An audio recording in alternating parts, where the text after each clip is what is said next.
ஓம் ஸ்ரீ கருப்பண்ணசாமியே போற்றி போற்றி போற்றி. என் அன்பு குழந்தையே, இன்று உன் அப்பன் கருப்பண்ணசாமி உன்னுடைய இல்லத்திற்கே வந்து அமர்ந்து விட்டேன். என் செல்ல குழந்தையே, நான் உன் இல்லத்திற்கு வந்து அமர்ந்து விட்ட பிறகும் நீ என் வாக்கினை கேட்காமல் செல்வாயா? நிச்சயமாக சென்றுவிட மாட்டாய் என்ற நம்பிக்கையில்தான் உன் அப்பன் இப்பொழுது உன்னோடு பேச வந்திருக்கின்றேன். என் குழந்தையே, உன் வாழ்க்கையில் உன்னை சுற்றி நடக்கின்ற ஒரு விஷயத்தை பற்றி நீ இன்னமும் உணராமல் நின்று கொண்டிருக்கிறாய். பல கஷ்டங்களில் இருந்து உன்னை காத்த இந்த கருப்பன் இன்று இந்த செய்தியை உன்னிடத்தில் சொல்லிவிட வேண்டும் என்றுதான் இந்த நேரத்திலே உன்னை தேடி வந்திருக்கின்றேன். என் பிள்ளையே, உன்னுடைய குடும்பத்தை சுற்றிலும் ஒரு சதி நடந்து கொண்டிருக்கிறது. இந்த சதியை செய்கின்றவர் வேறு எங்கும் இல்லை, உன்னுடைய குடும்பத்திற்கு மிகவும் அருகாமையில்தான் இருந்து கொண்டிருக்கிறார். எத்தனை நாட்களும் அவர்கள் நல்லவர்கள் போல உன்னிடத்திலே நடித்து கொண்டிருந்தார்கள். இப்பொழுது அவர்களுடைய வேலையை உன்னுடைய குடும்பத்தின் மீது திசை திருப்பி விட்டிருக்கிறார்கள். என் செல்லமே, ஒரு சிறிய சத்தம் உன் வீட்டில் கேட்டுவிட்டால் போதும் அவர்களுடைய செவிகள் அப்படியே உன் இல்லத்தை நோக்கி வந்து விடுகிறது. ஒரு சிறு வார்த்தை கிடைத்துவிட்டால் கூட அதை திரித்து பலவிதமாக பேசுவதற்கு தயாராகவும் இருக்கின்றார்கள். இப்பேற்பட்ட மனநிலையோடு உன்னுடைய இல்லத்திற்கு அருகில் இருக்கின்ற ஒரு பெண்மணியை நீ இந்த நேரத்தில் அடையாளம் கண்டுகொள்ள வேண்டும். என் அன்பு குழந்தையே, கொஞ்சம் குள்ளமான உயரம், அவர்கள் பேசுகின்ற வார்த்தைகள் எல்லாமே நமக்கு அவர்கள் நம் மீது அன்பானவர்கள், நம் மீது உரிமையோடு பேசக்கூடியவர்கள் என்பதை போல ஒரு எண்ணத்தை உருவாக்கி விடுவார்கள். ஆனால் மற்றவர்களிடத்திலோ உன்னை பற்றி தவறாக பேசுவதுதான் அவர்களின் வேலையாக இருக்கிறது.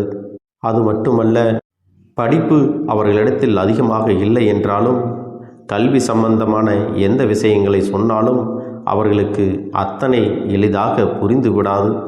ஆனால் அடுத்தவர்களின் கதை, அடுத்தவர்களின் வாழ்க்கை என்று வேறு எதையாவது பற்றி அவர்களிடத்தில் சொன்னால் மட்டும் அது தெளிவாக புரிந்துவிடும். இப்படிப்பட்ட மனநிலையை கொண்ட ஒருவர் உன் இல்லத்தின் அருகில் இருந்து கொண்டு உன் இல்லத்தில் நடக்கின்ற அத்தனை விஷயங்களையும் நோட்டமிட்டு கொண்டிருக்கிறார்கள். அது மட்டுமல்ல, ஒருவரை பற்றி இன்னொருவரிடமெல்லாம் கதை கதையாக அளந்து பேசுவதில் வல்லவராகவும் இருந்து கொண்டிருக்கிறார். அப்பனே, அவர்கள் அப்படி பேசுவதற்கு நான் என்ன செய்ய முடியும் என்று நினைக்கிறாய் அல்லவா?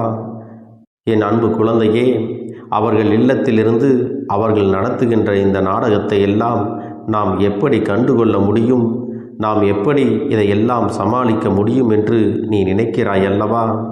என் செல்லமே, முதலில் ஒரு விஷயத்தை தெளிவாக நீ புரிந்து கொள்ள வேண்டும்.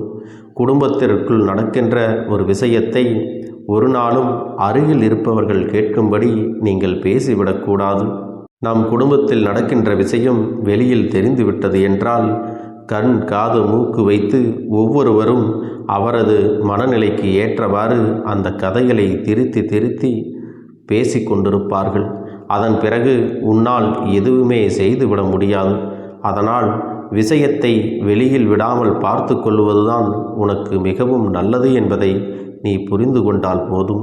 என் செல்ல பிள்ளையே, அதற்காக நீ என்ன செய்ய முடியும் என்று கேட்டால், இனிமேலாவது உன்னுடைய குடும்பத்தில் இருக்கின்ற எந்த விஷயங்களை பற்றி நீங்கள் பேசினாலும் அக்கம் பக்கத்தில் உள்ளவர்களின் காதுகளுக்கு எட்டிவிடாதபடி சற்று அமைதியாக பேச வேண்டும். கோபம் வந்தால்தான் சத்தம் அதிகரிக்கும் அல்லவா? அதனால் எந்த விஷயத்தை பேசும்போதும் பொறுமையோடு கையாள வேண்டும். அது உங்களுடைய வீட்டில் இருப்பவர்களுக்கும் நல்லது, உனக்கும் நல்லது என்பதை புரிந்து கொள்ள வேண்டும்.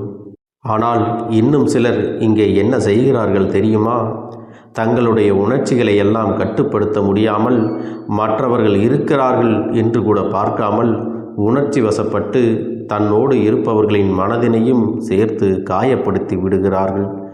எந்த இடத்தில் எப்படி பேச வேண்டும், என்ன பேச வேண்டும் என்கின்ற இங்கிதம் கூட இல்லாமல் தன் நிலை மறந்து வாயில் வந்ததையெல்லாம் படபடவென பேசிவிடுகிறார்கள்.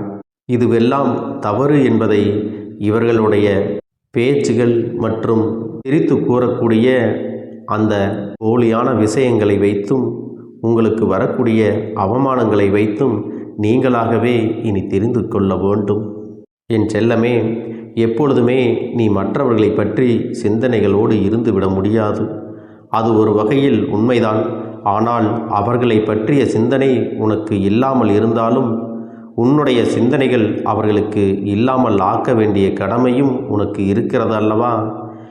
என் பிள்ளையே, இன்று இந்த அப்பன் உன்னுடைய வாழ்க்கையில் செய்து கொடுக்கின்ற ஒரு விஷயமானது இனி ஒரு நாளும் யாரும் உன்னுடைய வாழ்க்கையில் உனக்கு கெடுதல் செய்ய நினைத்து விடக்கூடாது என்பதில்தான் இருக்கிறது. என் அன்பு பிள்ளையே, யாரோ ஒருவர் செய்த செயலுக்காக நீ மனவேதனைப்பட்டதோடு மட்டுமல்லாமல் இந்த வாழ்க்கையை பற்றி அதிக கவலையும் கொண்டு விட்டாய் அல்லவா? என் செல்லமே, உன்னுடைய கவலை எதை சுற்றி இருந்தாலும் சரி, இனிமேலும் இந்த வாழ்க்கையை பற்றிய கவலை உனக்கு வேண்டாம்.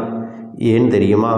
உனக்கு இது போன்ற கஷ்டங்களை கொடுக்கின்றவர்கள் இதுபோன்று வேதனைகளை கொடுக்க வேண்டும் என்று நினைத்து உன்னுடைய குடும்பத்தை எந்நாளும் உத்து பார்த்து கொண்டிருப்பவர்களின் இல்லத்தில் அவர்கள் நினைத்து பார்க்க முடியாதபடி ஒரு பிரச்சனை வரப்போகின்றது. அது மற்றவர்களின் வாயில் வந்து விழத்தான் போகிறது. அப்பொழுதுதானே தெரியும், தான் மற்றவர்களுக்கு இது போன்ற ஒரு காரியத்தை செய்திருக்கக்கூடாது, அவர்களுக்கும் இது போன்று வந்துவிட்டது என்று அவர்களாகவே இதையெல்லாம் உணரப் போகின்றார்கள். இதைவிட அவர்கள் புரிந்து கொள்ள நல்ல ஒரு சந்தர்ப்பம் என்றுமே கிடைத்து விடாது. அந்த கஷ்டத்தை அவர்களும் தன் வாழ்க்கையில் உணர்ந்தால்தான் அதை நிச்சயமாக புரிந்து கொண்டு திருந்திக் கொள்வார்கள். அப்பொழுதும் திருந்தவில்லை என்றால் மேலும் மேலும் அவர்கள் வாழ்க்கையில் நடக்க இருப்பதை யாராலும் காப்பாற்ற முடியாது. எத்தனை தெய்வங்களை வணங்கினாலும் அது நடக்கப் போவது இல்லை என்பதுதான் நிதர்சனமான உண்மை. என் தங்கமே, அதனால் இன்று உனக்கு ஒருவர் வேதனை கொடுத்து விட்டார்கள் என்று நினைத்து நீ மனம் நொந்து போவதை நிறுத்திவிட்டு இனி எப்பொழுதுமே உன்னுடைய வாழ்க்கையில் எல்லாமே இனி நன்மையாகவே நடக்கும் என்பதை புரிந்து கொண்டால் போதும். என் செல்ல பிள்ளையே, உனக்கு சோதனைகள் இருக்கிறது என்று எண்ணுகின்றாயா? எங்கெல்லாம் உன்னை சுற்றி தீய மனிதர்கள் இருக்கின்றார்கள் என்று நினைக்கின்றாயா?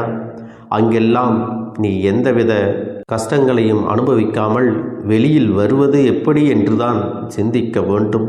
உனக்குள் இருக்கின்ற எண்ணங்களையும் உணர்வுகளையும் நீ அப்படியே வெளிக்கொண்டு வந்துவிடக்கூடாது. நீ எளிதாக மற்றவர்களிடம் உன் வாழ்க்கையை பற்றி பேசும் பொழுது அவர்கள் அதனை தனக்கு கிடைத்த கதையாக எண்ணிக்கொண்டு 4 பேரிடம் சொல்லி சிரிக்க காத்து கொண்டிருக்கிறார்கள். இது போன்ற ஒரு சூழ்நிலையை நீ எப்பொழுதும் யாருக்கும் உருவாக்கி கொடுத்து விடாதே.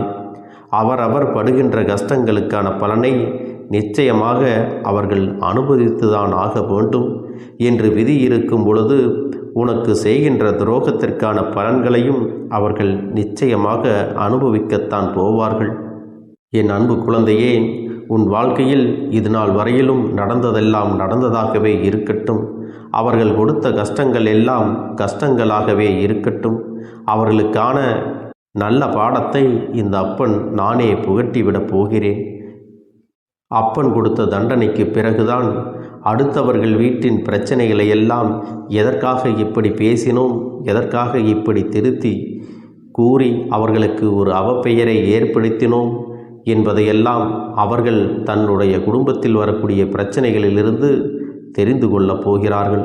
அதன் பிறகு மற்றவர்களுடைய குடும்பத்தில் இருக்கக்கூடிய விஷயங்களை எல்லாம் வெளியில் சொல்லவே பயந்துதான் போவார்கள். தன்னுடைய குடும்பத்திலேயே நிலைமை சரியில்லாத போது எப்படி அவர்கள் அடுத்தவர்கள் குடும்பத்தை பற்றி பேசிவிட முடியும்?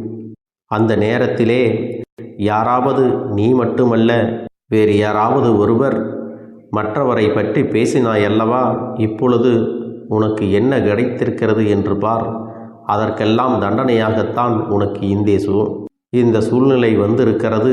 இனியாவது திருந்திக்கொள் என்று எடுத்து கூறும் பொழுது அவர்களாகவே கூனி குறுகி போய் நிற்கத்தான் போகிறார்கள். என் செல்ல பிள்ளையே, இனி இப்படிப்பட்ட மனிதர்களை எல்லாம் நீ சரியாக அடையாளம் கொண்டு கடந்து வந்து விட்டால் போதும். உன் குடும்பத்தின் மீது யாருடைய கண் திருஷ்டிகளும் யாருடைய தலையீடும் வராமல் எளிமையாக பாதுகாத்து கொள்ளலாம். அதனால் என் அன்பு குழந்தையே, நீ கவனமுடனும் எச்சரிக்கையுடனும் இல்லத்தில் பேசினாலும் சரி, வெளியில் பேசினாலும் சரி, யார் செவிகளுக்கும் எட்டாதபடி உனக்கு யாரிடத்தில் பேச வேண்டுமோ அவர்களுக்கு மட்டும் கேட்டால் போதும் என்கின்ற எண்ணத்தோடு நீ நடந்து கொள்ள வேண்டும். என் பிள்ளையே, இதை சரியாக செய்யும் பொழுது இனி இவர்களால் உன் வாழ்க்கையில் எதையும் செய்துவிட முடியாது.